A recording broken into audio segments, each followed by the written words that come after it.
boys, we're going to read another story from the Bible about Jesus this week. And this is a strange story about Jesus getting lost. Can you imagine that?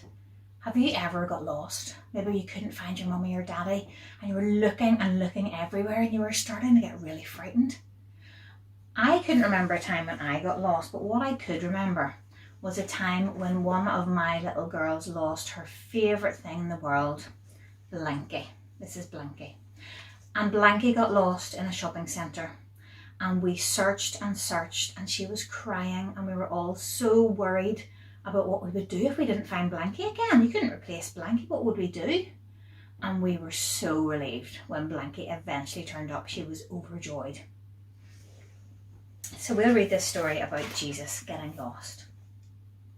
Jesus grew up in Nazareth.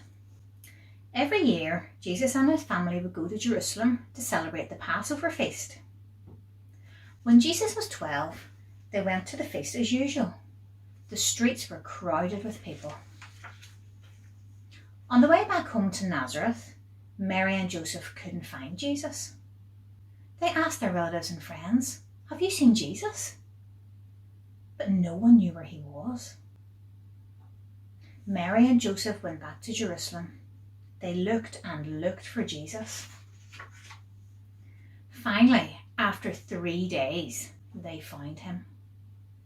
Jesus was talking with the teachers in the temple.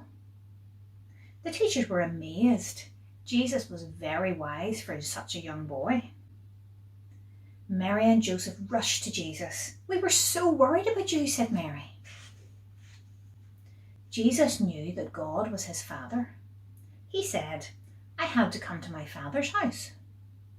He loved and obeyed his parents too, so he returned home with them and grew stronger and wiser. So Jesus' poor parents were looking for him. He was lost from them for 3 whole days, but he was safe all that time in his Father God's house.